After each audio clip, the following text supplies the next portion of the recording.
Welcome to Retire Smarter. Walter Storholt here with you alongside Kevin Kroski. And you know what? Now that we've done more than 90 episodes of this show over the past few years, it's gotten to the point where we know that we've picked up a lot of listeners at various parts of the journey. Maybe you're one of them. And many of you who weren't around since the beginning have perhaps never gone back to hear some of our earlier episodes. Well, if you sure wish you could go back and catch some of the best past episodes, but, maybe you don't have the time to go consume every single one of them, well, you're in luck. We've done some of the hard part for you. We're going to give Kevin a few weeks off from taping fresh material to make it through the end of tax season here, and then he'll be back, of course. But in the meantime, we've assembled a special 5-part series, a Retirement Rules Rewind, if you will, where we've selected episodes from our most popular series of the past. Now, these are going to be select episodes that deal with retirement rules that you've probably heard before, but, we like to challenge those rules on this show and see if they truly should be called that. So we're going to touch on subjects over the next 5 episodes that relate to everybody's retirement planning. So there's something here for everyone. And even if you had listened to these episodes way back when, well, it's been a few years, so never hurts to have a refresher. So sit back and we'll rewind right into the meat of a previous episode as part of our Retirement Rules Rewind. The final part of our series is Rules Gone Awry. Retirement healthcare is exorbitant. We're going to talk about Retirement Rule Gone Awry. This is a series that we've been doing over the last several weeks here on the podcast. And today's attention will turn to health insurance and long-term care costs. And you make no mistake about it in the title of that article on your website, Kevin. You say they will be exorbitant. So there's no hiding the fact that this is going to be a major issue for a retiree in the future. Well, so this is one of those rules, and I'm not necessarily saying that they're not going to be exorbitant. We'll kind of peel that onion layer as we get into the talk today. But basically, the premise is it's probably not going to be as bad as what people think. Whenever people come into our office and they're, a few years away from retirement or really getting serious about retirement, they have a few general key concerns. Everybody's different, but most people have some of these concerns. One of them is, hey, can I go ahead and retire? 2, can I make my money last? So, you get these general questions in their health insurance. That's something that, because people have been on an employer-provided plan most likely for the entirety of their career and really haven't had to worry about anything more than, making a selection between a plan or 2 during open enrollment each fall, they really haven't had to worry about it. But it is something that certainly has been in the news quite a bit over the last, several years, and it's something that's unknown. And whenever you have the unknown, your mind tends to go to a place of fear and fill your mind with those thoughts. So it's a big transition. Retirement's a big transition in itself. Going ahead and converting, your savings into a paycheck is a big transition. Going from an employer-provided medical plan to something different is also a very big transition that people are concerned about and want to make sure that they make right. We have got to pump the brakes here because you are spitting out such a different message than most folks would, Kevin. Most folks like to point out, the sky is falling mentality, right? Fear sells. Healthcare is going to be ridiculous into the future. You're not raising those alarm bells, at least to that level? No, not at all. So there's definitely some unknowns, but so Marissa Beyer, who is kind of my right hand here, has been a certified financial planner and part of our firm for more than 3 years now, and came to us after being at another respected Cleveland-based financial planning firm for about 10 years. And when she came here, she was, this was the first place outside of her prior employer that she had been since she had graduated college. And we were just kind of, getting to know one another and learning how we do our planning process here. And I thought, and I knew some of the principals at the other firm. I just assumed that our process was probably pretty similar. And as we got to know one another and work together and go through a lot of cases for both new and existing clients that we served, we just found out that they were quite different. And one of the nice benefits of doing the approach that we go through, which I always like to say that I don't think I'm an original thinker. I like to go ahead and seek information. I look for empirical or science-based information. I like to understand it and figure out how it can benefit our clients and then implement it into the process that we take our clients through to help them make smarter decisions and live their lives better. But ultimately, what it kind of boils down to is that we found that clients can often retire 2, 3, or 4 years earlier by coming here and following our process than if they're going to, say, I'll just call maybe a normal financial planner that isn't using this evidence-based approach about how people actually spend money, what costs are actually going to be like, how that spending is going to change as they age. I never thought I was that special, and I don't think I am, but I think we just dot the I's and cross the T's, and we do good work. At least that's what we try to do on a daily basis. So as we're talking about this retirement rule gone awry about healthcare insurance and long-term care costs, being exorbitant and how maybe that's not quite the case, how far of a difference do you believe there is between kind of what you envision in the future versus what the prognosticators are saying out there? I mean, how big of a gap is there between what you think is going to be reality versus what they're saying? Yeah, I don't even think there's a gap. I think it's more about how it relates to clients. So, I take the evidence-based approach. Some of the common ones that are out there, Fidelity does a study every year about, hey, how much money is a couple age 65 going to need to go ahead and pay all their healthcare costs throughout retirement.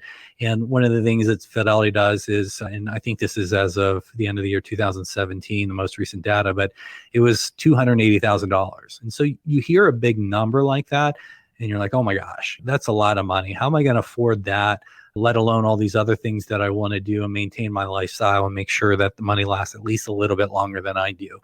One of the things for us, and this is something that I noticed just through our experience in working with people. So, we incorporate tax planning and tax preparation in the work that we do. And once you make the transition from being on employer provided insurance and having your healthcare costs being deducted pre-tax from your pay, and you're no longer employed and now you're buying health insurance on your own with after-tax dollars, those health insurance expenses could potentially be itemized and serve as a deduction on your tax return. So we would have our clients, naturally go ahead and track those expenses, whether that was for health insurance premiums, whether it was for co-pays, whether it was for, other things that may be a qualified medical deduction. And what I noticed, and this goes back, we've been doing this since 2009, the tax aspect of our practice, I just didn't see the high costs when people were itemizing. And a lot of the clients that we serve are very detail-oriented people, a lot of engineers, and they love their spreadsheets. And when you have a pretty decent sample size and you see people tracking this and you don't see these big numbers of $20,000 a year or $10,000 a year, it just got me really thinking about, well, really, what is an average cost for somebody that's spending money on healthcare? Because if you're doing this retirement planning process, I mean, that's one of the big questions, right? How much is it going to cost? So you had to have some good data that was going into the plan for that. So that just got me started investigating what people were actually spending. When I noticed that what people were actually spending was a little bit different than some of the headlines that you saw out there. So the Fidelity study, even though it's $280,000 in today's dollars, it really amounts somewhere around what Fidelity would say anyway, is about $5,000 per year per person. So let me say that again, the $280,000 lump sum today for a 65-year-old, say with average life expectancy, really amounts to about $5,000 per year per person. So we're saying the same thing. All that Fidelity does in the study and what you see in the headline is they convert that $5,000 per year. And again, that increases with inflation over time, but they have that headline of $280,000. So conversely, let me put this in maybe a little bit of an apples to apples contrast. If you just take, say, an average wage earner, a husband and wife, and you convert the present value, the today's dollar value of their Social Security benefits they would receive over the same life expectancy, it would be closer to about $600,000 or so, or more than double what Fidelity is saying it's going to cost you. So I think it's all in the presentation for one. So whether it's $5,000 per year per person, or whether it's $280,000 in today's lump sum, I'm not necessarily disagreeing with what Fidelity and some others are saying. I think it's when you actually equate it to, hey, here's the client's plan, here's the resources that they have Social Security, they have these other things, and you're plugging that into the plan. it's probably not as bad as you think. The other thing that goes along with that, and this has been something I mentioned in a couple prior podcasts, when you look at retiree spending, you tend to spend more in your 60s, tends to slow down in the 70s, and it tends to kind of drop off, at least on these more discretionary items in your 80s and as you age. The thing that doesn't, and thing that goes the other way and actually consumes more, is your healthcare. But even though that's the case, all the other spending items that you're spending on in your 60s and still there, but maybe less so in your 70s, and then really kind of fall off in your 80s, the decline in those categories outpaces the increases in the health insurance bucket. So even if healthcare is increasing at a faster rate and going to comprise more of your spending as you age, there's other items that are going to be falling off at a faster rate than what healthcare is increasing. And I think that's something that is really missed by most people. I think it's fascinating to have this discussion about healthcare. Long-term care coverage goes hand in hand, obviously, with that. And I think long-term care coverage, the old saying that I've heard is it's just too expensive for most people to afford. It's just not worth, the expense that you're going to have to put into it. Yet it's also a thing that can be hard to self-insure against. Do you kind of follow the same principles for healthcare versus, that long-term care conversation? Yeah. So basic principle of insurance, think about different types of insurance that you may own. Say your house, you probably have insurance on your house, even if it's completely paid for. So say if you have, you have a nice, few $100,000 home, the probability that you're going to have a fire or something along the lines is pretty low. So the frequency of that risk, or of that, the insurance people like to call it a peril, but of that risk is quite low, but the severity of the loss is quite high. You can completely lose your house and have to rebuild, plus the contents that you lost inside. So in cases like that, where the probability of occurrence is low, but the severity of the loss is high, that is a really good situation for insurance. You can go ahead and get a bunch of homeowners, you can pool that risk, and you can share that risk very cost effectively with the help of an insurance company to go ahead and provide the protection that you need. With health insurance, we all go to the doctor, right? We all go to the doctor, or at least we should. Mom, if you're listening to this, you don't go to the doctor enough. You need to go more often and get regular checkups. She's probably not listening. But, my mom too. We'll need to send them this episode specifically. Sounds good. So for health insurance, we all, again, we should be going to the doctor and have regular checkups. So, just going to the doctor and paying a visit, if you did not have a copay plan, say you had a health savings account. I know for myself, we have Medical Mutual here, and our contracted rate to go see a physician, a non-specialist, was like $92 per visit. That's not a very severe loss. Sure, some may not like paying that out of pocket. They may prefer a $25 copay, but the basic principle of insurance doesn't really hold up there. So I'd say something that's more appropriate is having, similar to those health savings accounts, if you will, where you do share in more of that kind of front end risk and you are paying more out of pocket, but the insurance company is more providing that catastrophic coverage. That's not how our insurance systems work.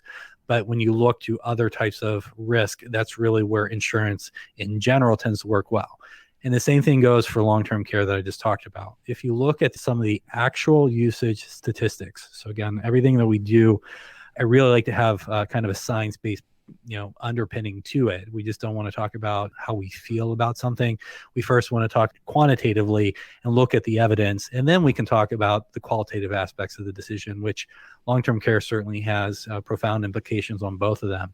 But the probability that you're going to need long-term care is quite high, and these could be anything from home care, from independent living to assisted living, all the way up to nursing home care. So there's all these different levels and different places where you can have this care. However, the severity or the duration of the care tends not to be that long. Everybody can probably think of somebody that maybe had a fall, an elderly person that they know that was in their life, whether it's a mom, dad, or a friend or grandparent, what have you.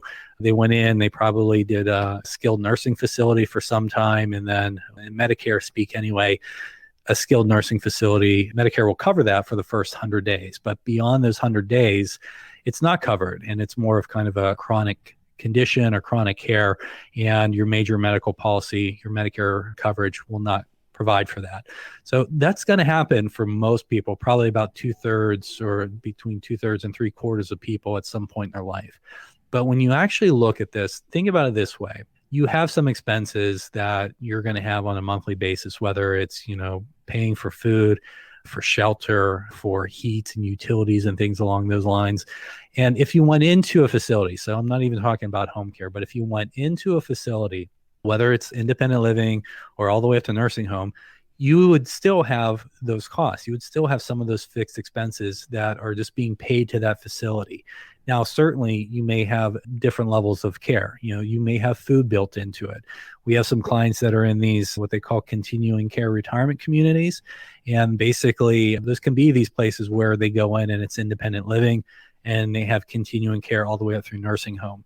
The cool thing today is these, they call them CCRCs for short, but they're quite fun places for a lot of people. They're very engaging social activities. They have a lot of different things where people can actually get a lot of more enjoyment and make those social connections, which are so important to humans, a heck of a lot easier than if you were in your home. But whenever our clients get those yearly itemizations for their bills from the CCRC, because if it's a pure health insurance expense, we can go ahead and deduct that from the taxes. So they do provide these, and it's not uncommon that you'll see somewhere between like 25 to 40% going towards healthcare. So what does that imply? That implies that somewhere between 60 and 75% is not for healthcare. It's for living there. It's for these other things that we would have spent money on anyway, even if we didn't have that care and if we were in our own home.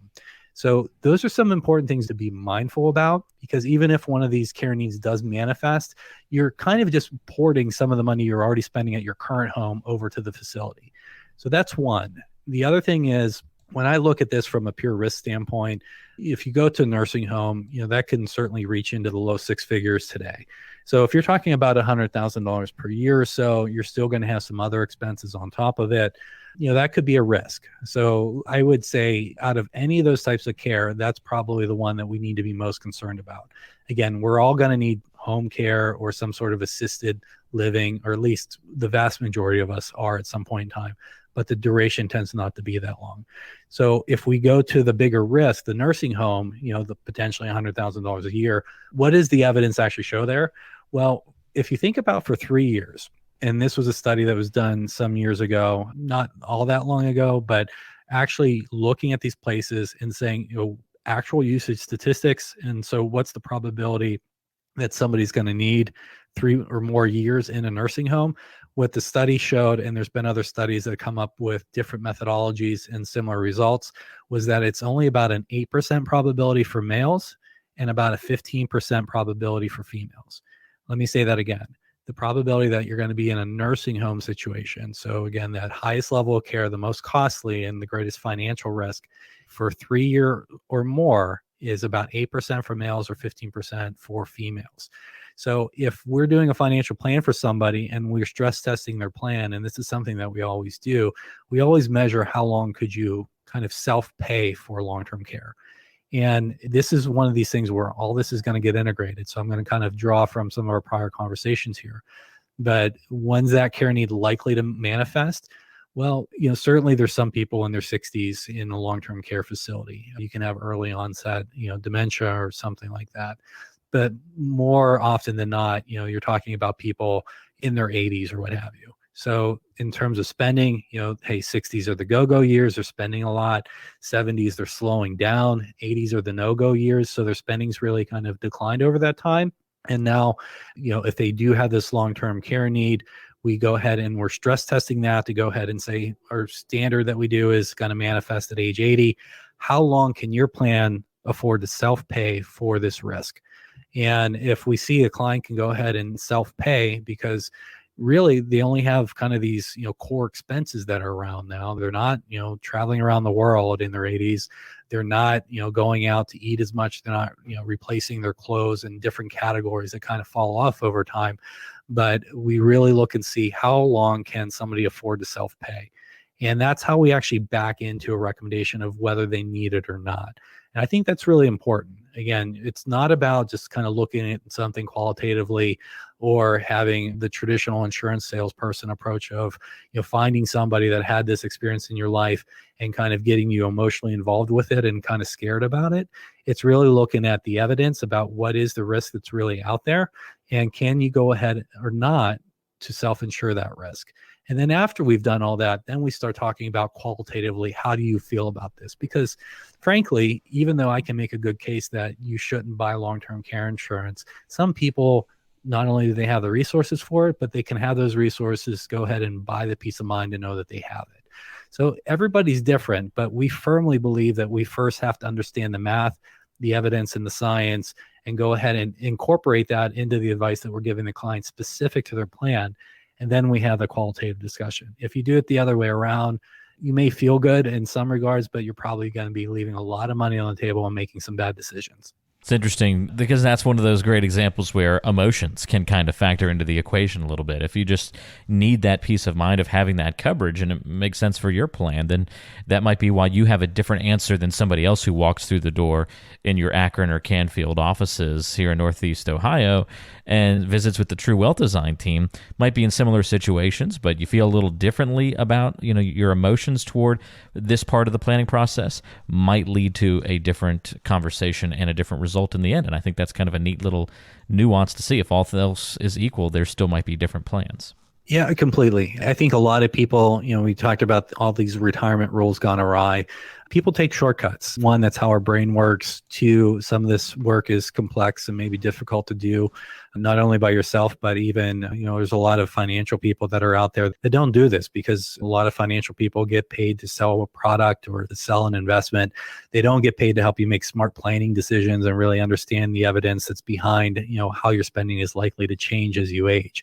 It's just something that we found to be critical to make smart decisions. And if you're doing a really good job on the planning process, then ultimately, the client's going to win and we're going to win as their advisor because the way that we get paid is aligned in that win-win structure.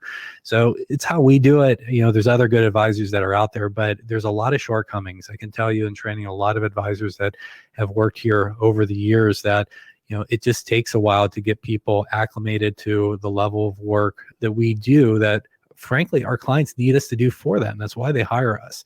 So if we can help them make smarter decisions, if we can go ahead and understand this and relate it to them in simple terms and provide the actual, financial and evidence-based recommendation, but then, certainly be mindful of the human side, of the qualitative side, and just talk about pros and cons and what's going to help them, sleep better at night. Now that we know how the financial ramifications are going to impact them, then they're in a very strong position to make a very clear and confident decision about what's going to be best for them. We'll make the recommendation, but they can go ahead and make the decision that's right for them. If you need help with your financial plan, want to talk about some of the retirement rules gone awry that we've discussed over recent podcasts and how it fits in with your situation, give the team a call at 855-TWD-PLAN. That's 855-TWD-PLAN, and that'll put you in touch with the True Wealth Design team.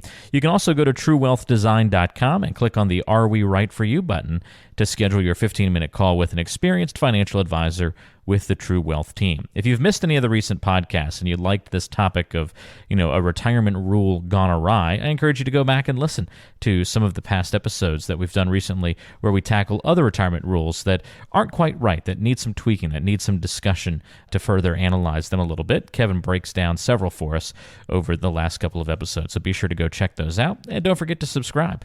iTunes or Apple Podcasts, if you will, Google Play or the Google Podcast app, we're on there as well, and coming soon to Spotify, which is exciting as well. So you can check us out on all those different resources or just online as well at truewealthdesign.com. Kevin, thanks for the help as always. We'll talk to you on the next podcast. Sounds good, Walter. Appreciate it. That's Kevin Krosky. I'm Walter Storholt. Thanks so much for tuning in. Talk to you next time on Retire Smarter.